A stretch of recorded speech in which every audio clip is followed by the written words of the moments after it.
Yeah, it's a group effort, man. If I make a bad throw, those guys pick me up. If they miss a block or they drop a pass, I'll pick them up, and we just continue to move on that way.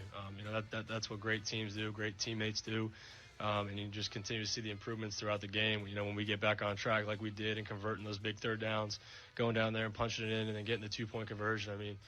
I think everybody sticking together, working towards that same goal is really what drove that. It certainly did. Steelers win 24-17 last night. Tale of two halves looked pretty good in the first half. Let's not get out over our skis too much. This was two very average at best football teams playing against each other, but the Pittsburgh Steelers found a way to win, and I thought Kenny Pickett really found a way to get it done and made some great plays in the first half, had an overthrow, let the ball float just a little bit in the first half, but I thought he was on point. 20 of 28, 174, took care of the football. And it's glaringly obvious that is goal number one, at least what has been laid out to him by the organization, to take care of the football this rookie year and then sort of build off of what that foundation is. But let's look at what's ahead for the Steelers. Short week, Tomlin talked about this. You get home, it's not all that long of a flight, but you do waste at least a half day, if not a full day, as you prepare to go on the road again Sunday, 1 o'clock, Atlanta. So Atlanta's in front of the Steelers. What's Atlanta? I don't know, 5-7, something like that. They're not very good.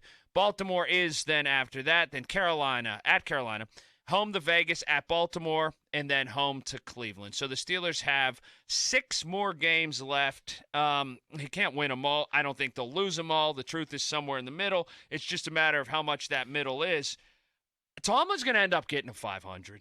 You think? I think he might. Here's the crazy part. If they play like they did last night, and that's a pretty big qualifier, but they've started to kind of string things together a bit on offense.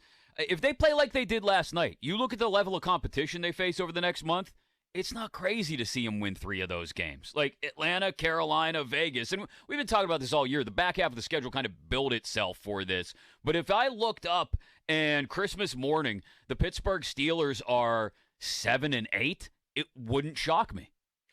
It wouldn't shock me either. And I do think it's important. While Indianapolis is not a good football team, that's a defense that held Kansas City to 17 points. A defense that held the Philadelphia Eagles to 17 points. That's a pretty good Indianapolis Colts defense, and the Steelers didn't blow them away offensively, but they put up 24 points, which is a massive step in the right direction. I also want to see Kenny Pickett in the Dome for the second week in a row. I think there might be something there. But I also don't think it's out of the question to split with Baltimore. They always seem to do that. They seem to have Lamar Jackson's number. That team can't hold a lead, so I think they've probably got confidence problems. So if they split with Baltimore, Crowley, in the other 3 games we mentioned, they're 8-9. They're 8-8 going into the finale against Cleveland, and as Colin mentioned, they're not going to be 8-9. I've told you there's going to be a tie. Well, they're going to tie Cleveland. They're going to be 8-1. Right. Cleveland was this close to a tie this past weekend.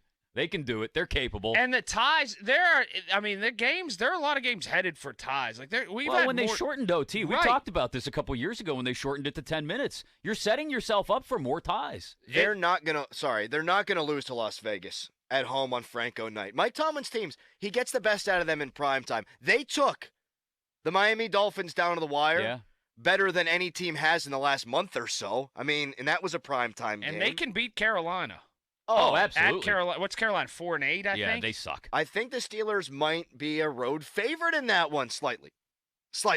I agree with you there. Who's your quarterback now? Darnold again? They go back and forth every freaking week. Yeah. This is not a murderer's row schedule. And really, if you look back before you look forward, the Steelers have largely taken care of business against not great teams, and then they've lost to really good teams. Here's what I think is a big takeaway for this morning for Steeler fans. As you're on your way to work or you're standing around the water cooler or a coffee machine or whatever at work is, I think there needs to be a careful quotient with biting off too much now.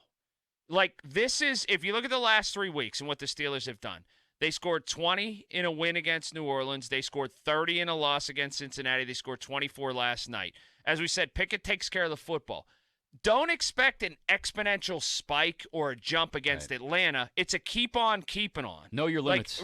If you won one big bet. That doesn't mean you're going to win all the big bets. Right. Or if you win at roulette and you've been only laying $20 down on each spin, don't then decide that you want to put $80 in chips down. And it comes up double zeros and you didn't cover it and you're like, oh, man. It's okay to go in Atlanta with the same game plan, with a game manager to take care of the football and try to beat Atlanta 23-16. Yeah. Or 20 to 13. That's okay. This is the blueprint for now. Like, people say the season's lost. I don't know if it's lost, but what I do think is this. This is the way they're going to have any success for this season. Yeah, it took them 3 months to get here, but they finally got to the blueprint that they had laid before the season started.